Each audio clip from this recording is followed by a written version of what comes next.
silence of Titan. No records, no past, no mercy. If we fall, we will never be here. Inscription found in the vaults beneath Titan. A dead moon, cloaked in storms and silence, drifts unseen within the warp-shadowed void of Saturn. No windows, no lights, no transmissions. Only the deep hum of containment fields and the low chanting of warriors bred, not for glory, but for absolute annihilation. This is Titan, the cradle of a secret so terrible, the Imperium itself denies their existence. These are the Grey Knights. They are not Astartes in the traditional sense, not sons of a pre-march, not bound by the same oaths or born from the same gene lines. They are something else, something deeper, something purer, because every single one of them was sculpted from the gene seed of the Emperor himself. But why would the master of mankind, in all his brutal genius, create a chapter hidden from even his most trusted sons? Because even as the Horus Heresy tore reality apart, the Emperor foresaw the real enemy, the warp, the demons, the gods of madness. And for them, he needed warriors untouched by corruption, souls as unbreakable as the armor they would wear. But here's where the illusion of hope shatters. To become a Grey Knight, aspirants are erased from all records. Their names, families, even their existence is wiped clean. If they survive the trials, only 1 in 1,000 does, they are no longer who they once were. They are given new names, sigils carved into their bones, forbidden truths engraved behind their eyes. And if they fall in battle, there will be no grave, no monument, just a silence. Each Grey Knight is a psyker, a rare, terrifying power in the Imperium. Most psykers are barely controlled conduits for the warp's lunacy, but these warriors are trained from birth to wield it with surgical precision. They don't just resist demons, they banish them. While other chapters burn heretics and chain psykers in black cells, the Grey Knights walk into hell itself, face to face with greater demons, and emerge cleansed in silver flame. Their nemesis weapons, inscribed with wards and liturgies, cut through warp-born nightmares. Their minds are fortified by ancient rites that would shatter even librarians. But power alone is not what makes them terrifying. What no one tells you, what most in the Imperium could never even comprehend, is that the Grey Knights do not just fight demons. They erase any who witness them doing so. Entire regiments of the Astra Militarum, saved by Grey Knights from a demon incursion, are executed afterward, not from cruelty but necessity. No human mind can hold the truth of the warp without cracking, and no secret must ever leave Titan. Even the Inquisition, those who burn planets to protect the Imperium, fear the authority of the Grey Knights. You see, the Grey Knights are not a weapon. They are a last resort, the line drawn in adamantium against the tide of unreality. There are only 1,000 of them. No more, never more. Each one is trained for centuries. Each one a master of war, faith, and psychic warfare. They wear Aegis armor, sacred plate that not only deflects blades but repels demonic influence. Their fortress monastery, Titan, is located in the warp itself, kept hidden by powerful rituals and the will of the Emperor. They do not crusade. They do not conquer. They cleanse. But what happens when even the Grey Knights begin to question what they are? What happens when the line between the Emperor's will and the madness of the warp begins to blur? In the chapters ahead, we will uncover their origin, buried during the last days of the Horus Heresy. We will descend into the arcane vaults of Titan, witness their battles against the dark gods themselves, and face the ultimate truth, that the Emperor's secret weapon is not made of hope, but of sacrifice. The last days of the heresy and the birth of a hidden blade. From the ashes of betrayal, he forged a weapon that could never fall. But to make it, he had to lie to gods. The Horus Heresy was not a war. It was a reckoning, a galaxy ablaze with civil war, where brother turned on brother, and the Emperor's dreams drowned in the blood of demigods. As the traitor War Master Horus marched on Terra, as Titans shattered continents and legions died screaming in the void, the Emperor knew one truth above all. Even if he won, the real enemy would still be out there, waiting. In the vaults beneath the throne, far from the war raging above, Malcador the Sigillite, the Emperor's right hand, the man known as a hero to none and the Sigillite to too few, was preparing something more dangerous than the siege of Terra itself. 12 figures stood before him, hand-picked from across the loyalist legions, each one a paragon at will, untouched by chaos, uncorrupted, unswerving, and utterly doomed. They were not told what they were becoming, only that the Emperor had summoned them in secret, and that nothing would remain of their old selves. But why the secrecy? Why not tell even the Primarchs? Because by then, the Emperor had lost his trust in even his greatest creations. The heresy proved it. Even demigods would fall, especially the ones who believed they couldn't. So he created a plan without their knowledge, not out of cruelty, but necessity. Even Robot Guilliman, the avenging son, was kept in the dark. Even Rogel Dorn, who stood at the Eternity Gate and wept as his father died, would never know the full truth. The birth of the Grey Knights had to be done in utter silence, because they weren't meant to be just warriors. They were meant to be the antibody, the immune response to chaos itself. Malcador named them his knights errant. But what he did next, even their own brothers would call heresy. He ripped their names from history, erased them from all records, mind-wiped allies, destroyed archives. In every way that mattered, they had never existed. Their gene seed would not come from Guilliman or Dorn or Vulcan. Instead, the Emperor gave them a piece of himself, his own genetic legacy, untouched by corruption, unbreakable by demonic will. This was an act forbidden even to the Primarchs. And with this, the foundation of the Grey Knights was born. The Grey Knights are unlike any other Space Marines because they are not just warriors. They are psychers by design. Every single one of them wields the warp like a scalpel, but the process of shaping them was horrific. The first recruits were put through tests so brutal they broke apart hundreds of candidates. Mind and body shredded by arcane trials, demonic exposure, and psychic horrors that would have driven entire cities insane. Those who survived? They were trained not by chaplains or librarians, but by sigil-etched demons in chains, interrogated and dissected to understand the very nature of evil. Knowledge that would have damned any other warrior became the armor of the Grey Knight soul. And yet, there was one problem the Emperor could not solve. The future. He knew he wouldn't survive the siege. So he entrusted the final phase of the Grey Knight's creation to Malcador, a man more powerful than any pre-march in the ways of the warp and more secretive than any High Lord to come. In the final hours before the Emperor ascended the Golden Throne, when Terra burned and the skies split with demonic howls, Malcador took the surviving knights errant and vanished. He took them to Titan. Titan wasn't just a moon. It was a blank slate, a place scrubbed clean by warp storms and mystery.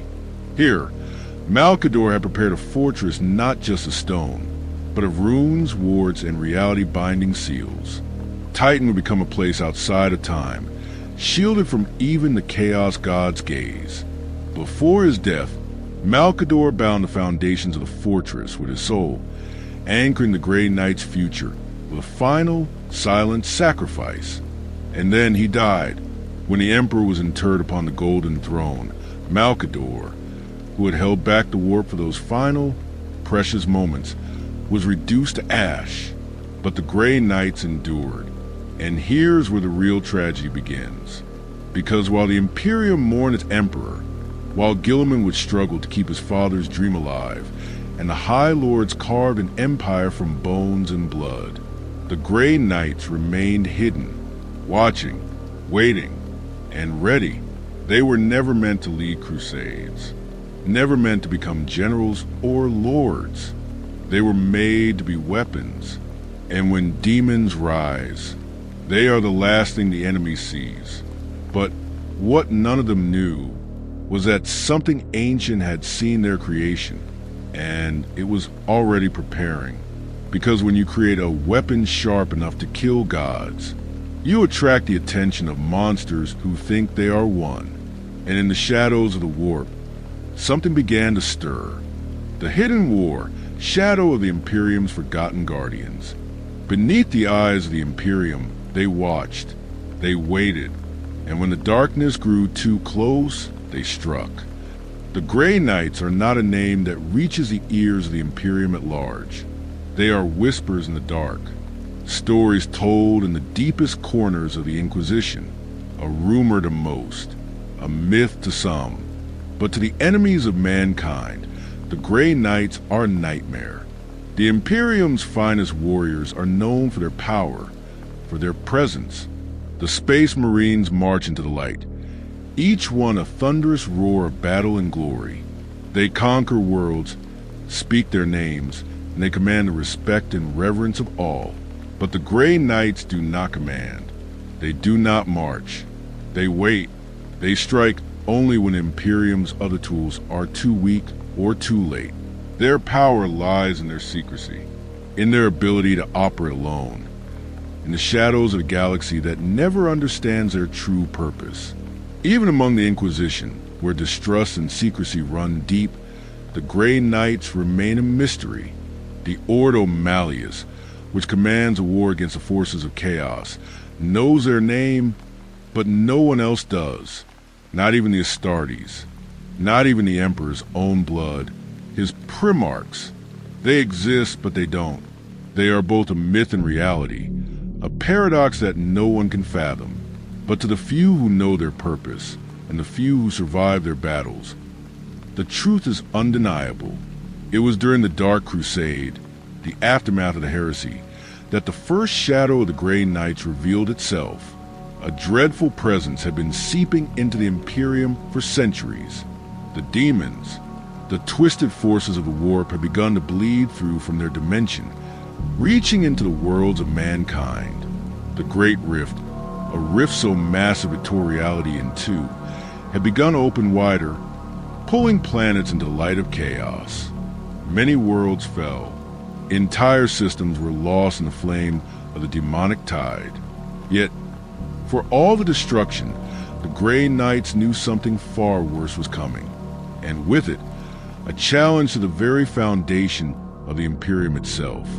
In the heart of the demon worlds, where the fabric of reality itself thinned, there was a single ancient warlord, one of the Chaos God's chosen, who posed a threat unlike any before. His name was Mordorion, a former Primarch of the Death Guard, now a demonic lord of Nurgle, and the Grey Knights would face him for the first time, not in open battle, but in the very heart of the warp itself. But what none of them knew was that Mordorion had been waiting. He had known the Grey Knights would come for him. They were his greatest threat, and so he had prepared. The battle that would follow was not one fought by the armies of the Imperium. No Imperial Guard, no Space Marines. Only the Grey Knights, alone in the dark, facing the Lord of Plague and Decay. When the Warlord was finally confronted, he stood in the presence of the Grey Knights, covered in rot, and his very body seemed to resist time itself. He was no longer a man, but something worse, a demon prince, the embodiment of suffering, disease, and the end of all life. The Emperor's chosen soldiers, the Knights of Titan, knew what had to be done. There could be no retreat. There would be no second chance. The Grey Knights are not invincible. They are not the easiest warriors to kill, but neither are they untouchable. Their greatest weapon is their psychic mastery, their ability to strike at demonic essence itself. But Mordorion wasn't like other demons. He wasn't a mindless creature or a sorcerer dabbling with magic.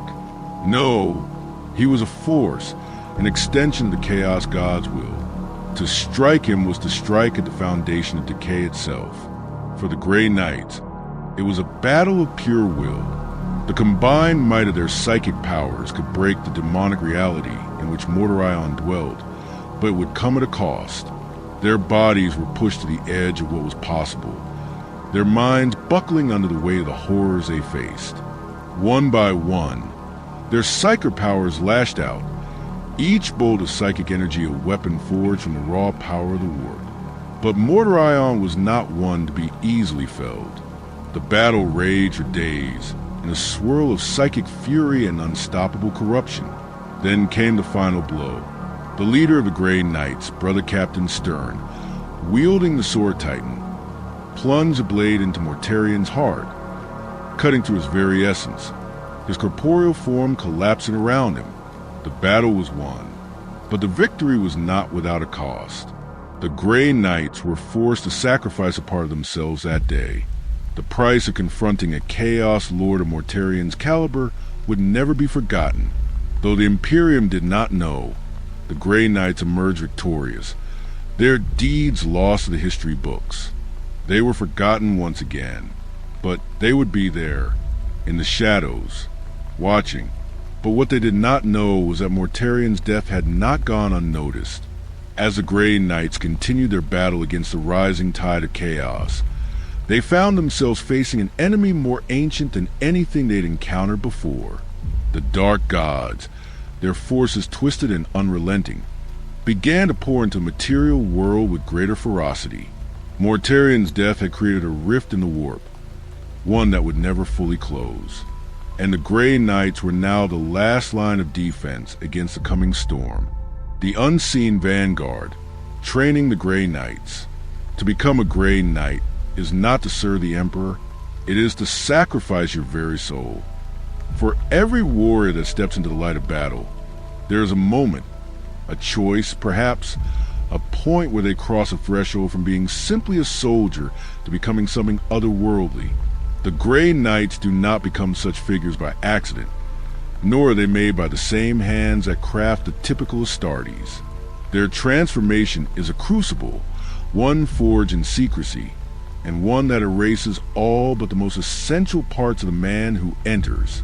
In the hearts of the demon worlds, the very foundation of their existence is established in the depths of Titan, the moon-turned fortress that houses the Grey Knights' ancient chapter fortress.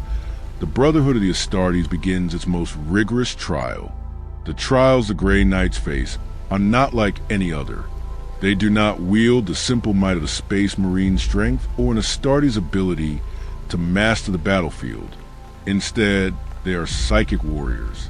Their training, from the moment they are chosen, is a fusion of the esoteric, the physical, and the spiritual.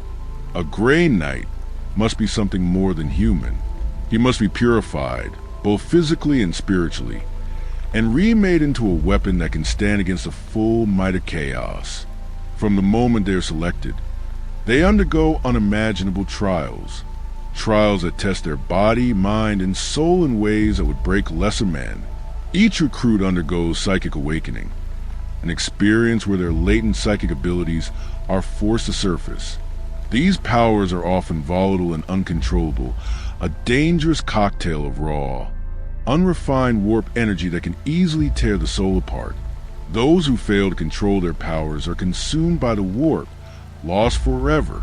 But those who succeed, those who prove their strength in mind and will, are transformed into the greatest warriors in the Imperium. But this psychic awakening is not the only trial. The Grey Knights must face an ancient ritual of war, one that has been passed down for millennia. A ritual of brotherhood, but also of sacrifice. Their genetic enhancements are not unlike those of the other Space Marines. Each Grey Knight is made stronger, faster, and more resilient than a normal human.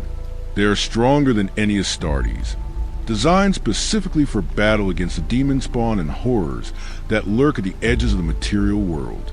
But there's a price for their psychic power, a deep scar etched into the psyche of every one of them.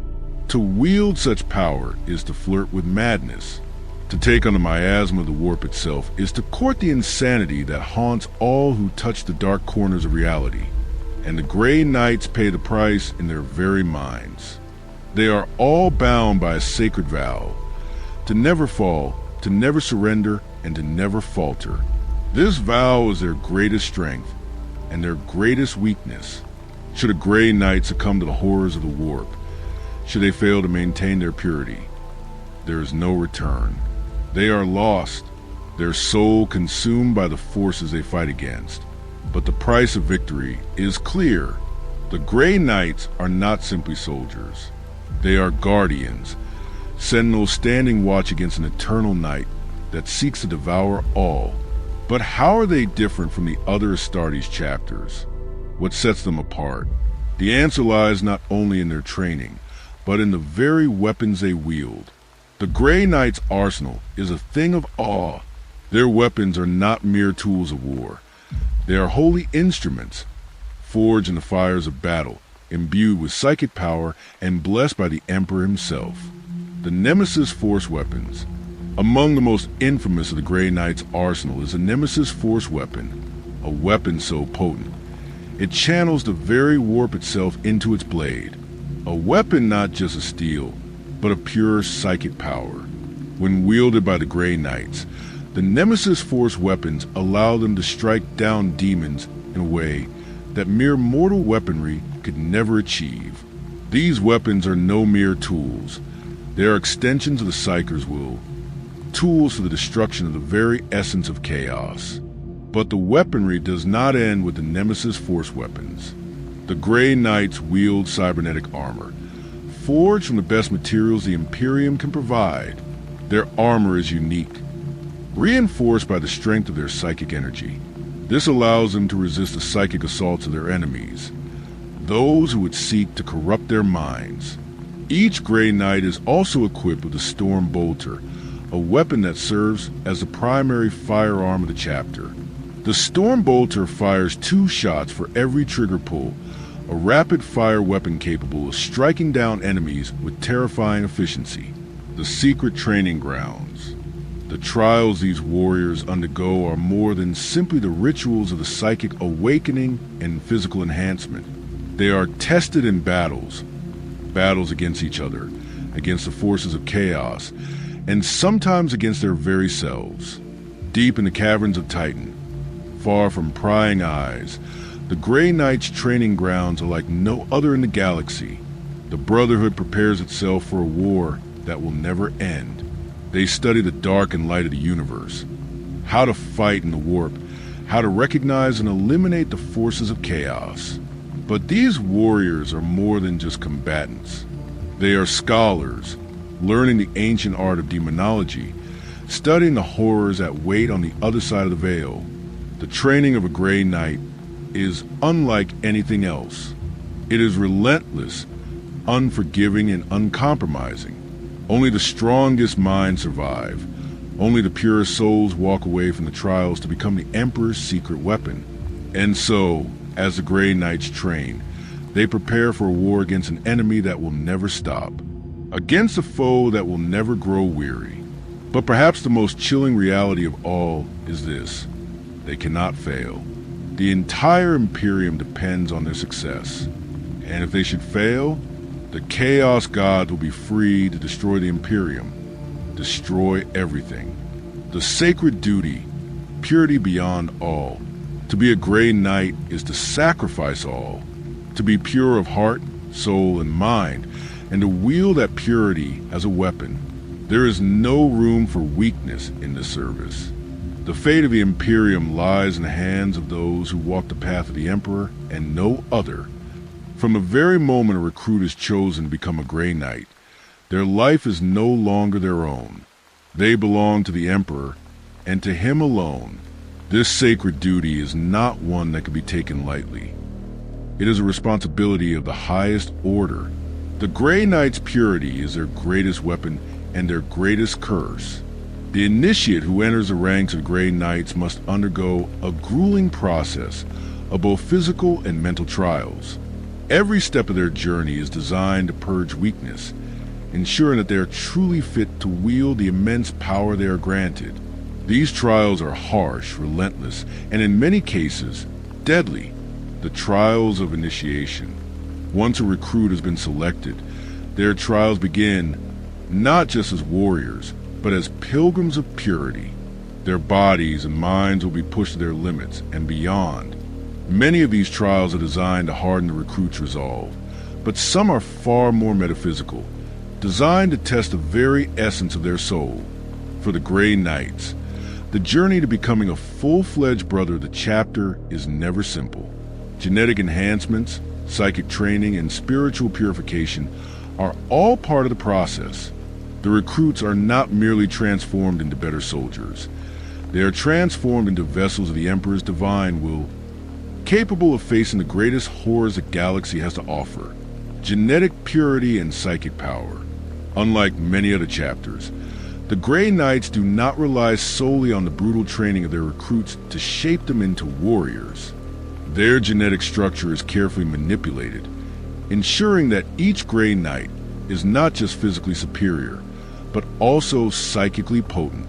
The Grey Knights are all born with latent psychic abilities, a gift or curse granted by the Emperor himself. But this psychic power is not something that can simply be taken for granted. In fact, the most dangerous threat the Grey Knights face is their own power. Left unchecked, their abilities could easily spiral into madness, turning them into the very kind of creatures they were meant to destroy. Thus, each initiate is subjected to painstaking psychic training, learning to control and focus their powers with absolute precision. Their psychic potential is not just a tool, it is their greatest weapon, one that must be wielded with unfailing control. The Demon Forge of the Grey Knights. One of the most vital aspects of the Grey Knights' purity is their access to the Demon Forge, a powerful tool that helps them maintain their focus and weaponry, enabling them to cut through the demonic hordes with ease. The Demon Forge is an ancient piece of technology. No one knows its exact origins, though it is believed to have been created by the Emperor himself. It allows the Grey Knights to forge special weapons imbued with unholy power, weapons that can only be used by those who are truly pure. These weapons are more than just tools of war. They are symbols of the Grey Knights' unshakable will and their ability to remain untainted by chaos, even as they face its most terrifying agents, psychic powers and their dangers. While the Grey Knight's psychic abilities are a great boon in battle, they also represent a tremendous risk. For every moment the Grey Knights spend in the field of battle, they risk the corruption of their souls. The warp is an insidious place, and its influence can take root even in the strongest of psychers. Even with their incredible psychic training, the Grey Knights are always at risk. Every use of their psychic power brings them closer to the very horrors they are sworn to fight. For the Grey Knights, using their powers as a double-edged sword, each victory against the forces of chaos is paid for the potential loss of their very souls. This inner conflict is ever present, and it is one that each Grey Knight must face, day in and day out. It is a burden unlike any other, a solemn oath, duty beyond death. But what is it that drives the Grey Knights to endure such a devastating toll? What motivates these warriors to sacrifice so much? It is their duty. The Grey Knights have sworn an oath that binds them to the Emperor and to the Imperium for all eternity.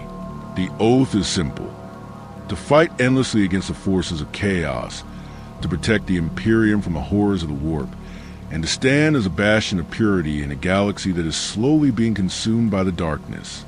But this oath comes with a heavy cost. The Grey Knights must sacrifice all that they are, their names, their families, their personal desires, to uphold the Emperor's will. The very concept of personal identity is almost irrelevant in their service. They are warriors first and foremost. Their individual selves are subsumed by the greater purpose of the chapter. This unwavering devotion is what separates the Grey Knights from the rest of the Imperium. Their selflessness and commitment to the Emperor's cause are absolute, the eternal burden. As the Grey Knights march through the endless tides of chaos, they carry with them an eternal burden. They are the Emperor's sword, sharp and unwavering, yet the weight of that responsibility weighs heavily on their shoulders. They know that the war will never end, There is no final victory, no grand conclusion. The Grey Knights exist in a perpetual state of war, fighting against the unseen enemy that seeks to destroy the Imperium. Their purpose is to hold the line against the darkness, to fight, die, and rise again, knowing that their sacrifice will never be truly rewarded. For the Grey Knights, their greatest victory lies not in their battles, but in their unbroken spirit, in the knowledge that they're the last bastion between the Imperium and the forces of chaos. The eternal vigil, a legacy of sacrifice. There is no end to the war against chaos. There is no peace. There is only the eternal vigilance of the Grey Knights, a never-ending watch over the Imperium soul. The Grey Knights are not a chapter bound by the fleeting concept of victory or peace. For them, there is only service, an unrelenting and eternal vigilance against the forces of chaos. The sword they wield is not just a tool of war. It is a symbol of a vow that will never be broken, a legacy of sacrifice that spans across millennia. The Imperium of mankind, a sprawling empire stretching across the galaxy, stands on the brink of annihilation in the face of countless threats. Xenos, rebellions, and most insidious of all, the forces of chaos relentlessly assail the Imperium. It is in these dark times that the Grey Knights stand as the final line of defense, a beacon of purity and strength. But even as they endure the perils of war, their sacrifice extends beyond the battlefield. The Grey Knights are the keepers of the Imperium soul, standing vigilant against the corrupting influence of chaos, yet always at risk of succumbing to that very same corruption. A chapter without rest, the eternal duty. Unlike most other Astartes chapters, the Grey Knights are not focused on territorial conquest or spreading the Emperor's dominion across the stars. They are monastic warriors, living for one purpose alone: to protect the Imperium from the immense threat posed by the forces of chaos. The war they fight is not a campaign with conquerable goals. It is a struggle of eternal proportions. The Grey Knights face enemies that are insidious, unpredictable, and vile. The demonic entities of the warp seek to corrupt and destroy all that is good in the universe. They are not creatures of flesh and bone, but manifestations of the very darkness that festers in the heart of humanity's most savage instincts. It is these beasts of the warp, these twisted horrors, that the Grey Knights battle day in and day out. For them, there is no respite, no moment of peace. Each victory is simply another step in an endless war, one that will never truly be won. The Grey Knights and the Imperium's future. As the eternal vigil continues, the Grey Knights find themselves more important than ever in the Imperium's ongoing survival. The rise of chaos continues to be an ever-present threat, and the forces of the Imperium are stretched thin across the galaxy. Yet, even in the face of unprecedented darkness, the Grey Knights remain a bulwark against the unseen enemies of the Imperium. Their knowledge of the warp, their psychic powers, and their purity remain vital to the future of the Imperium. Without them, the forces of chaos would surely overwhelm the human race. But even the Grey Knights must face the realities of time. As the centuries pass, their numbers have dwindled. Their elite warriors, once numerous, have been whittled down by the constant pressures of battle. And with each fallen warrior, the Emperor's secret weapon becomes more vulnerable. An ever-widening war. The war against chaos is not just a battle against demons and corrupted mortals. It is a fight against an entirely different reality, one in which the laws of physics and time hold no sway. The warp, the dimension for which the forces of chaos draw their strength, is a realm of unimaginable power and danger. To fight against these threats is to face a reality that shifts, bends, and contorts in ways that the human mind can hardly comprehend. For the Grey Knights, the stakes could not be higher. As the Imperium's last hope, they are tasked with defending not just humanity, but the very soul of the galaxy. And in this war, there are no rewards, no moments of reprieve. There is only the fight, the unceasing battle against a dark tide that shows no signs of retreating. The price of purity, The Grey Knight's purity is both their greatest asset and their greatest burden. To remain pure in the face of such overwhelming darkness requires absolute discipline, faith, and sacrifice. The Grey Knights do not live for themselves. They live only for the Emperor and for the safety of mankind. They know that to wield the power of the Emperor is to walk a dangerous and precarious path.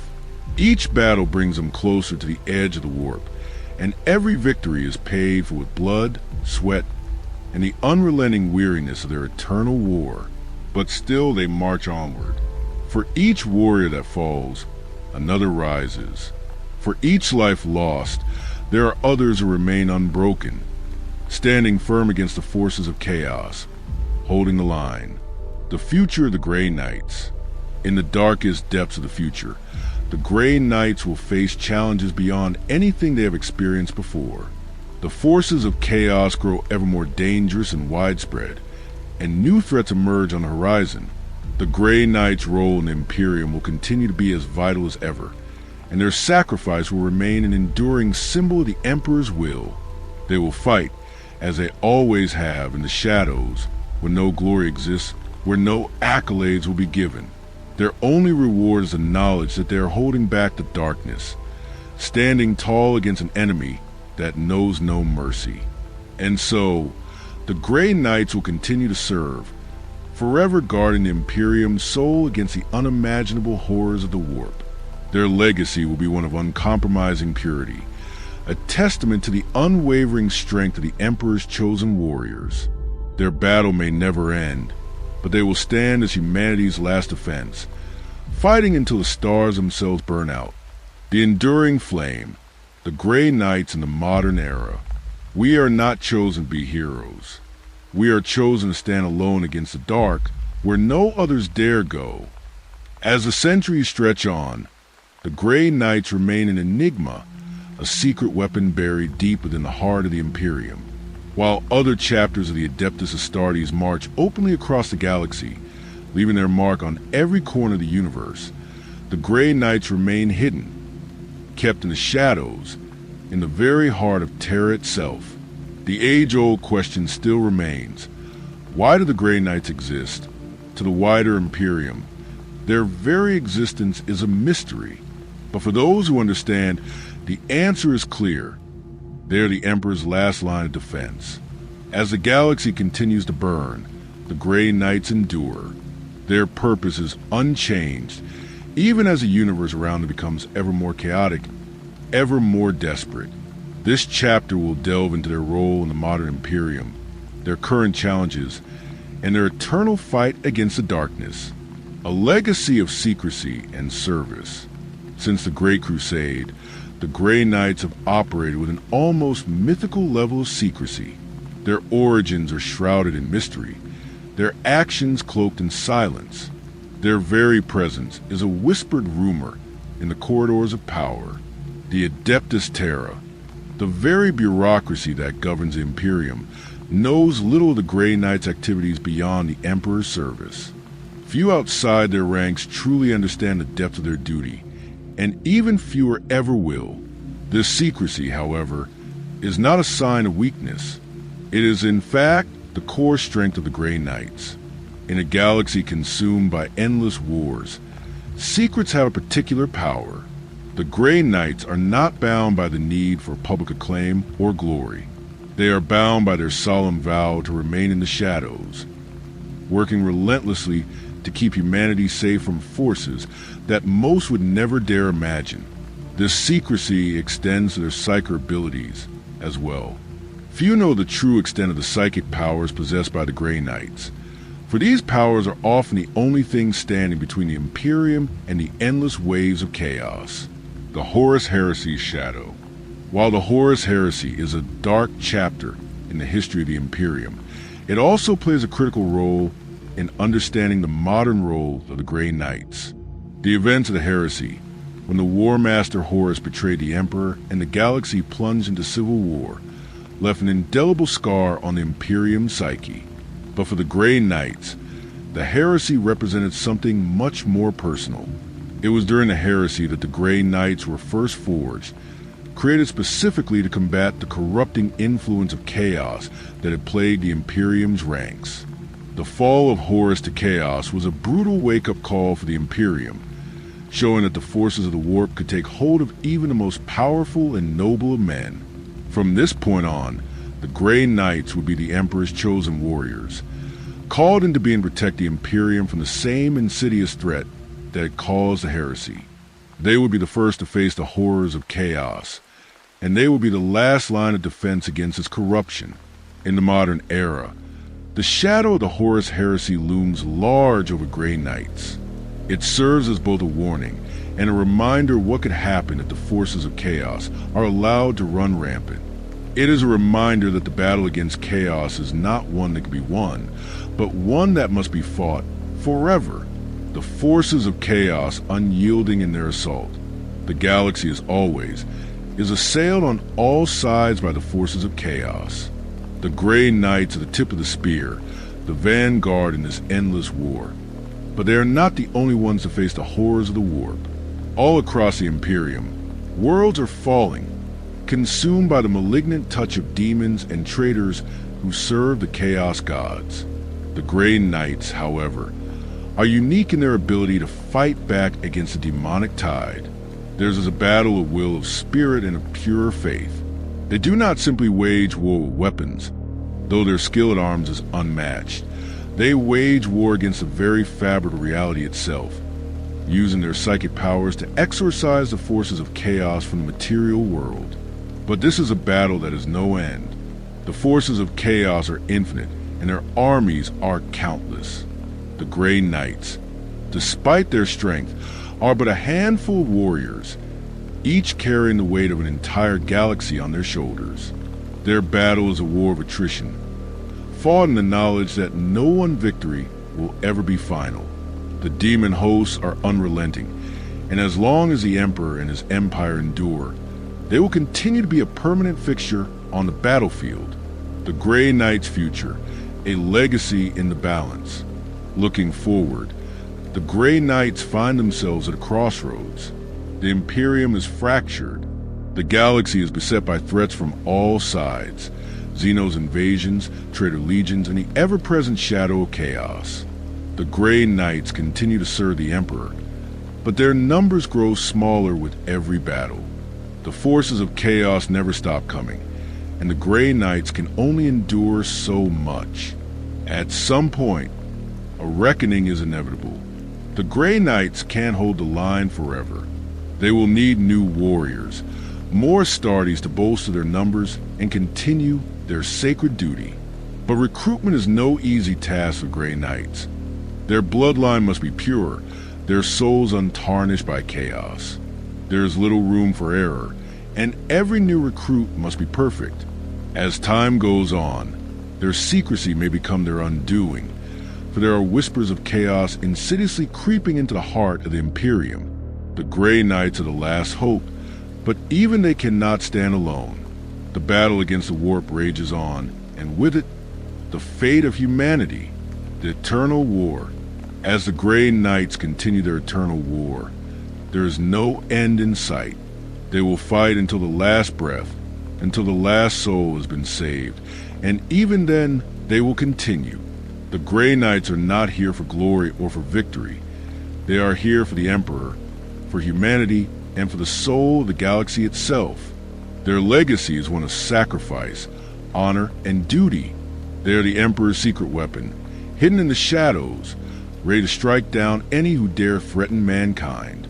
And though their battle will never end, they will remain ever vigilant, forever fighting the darkness, keeping the light of humanity burning.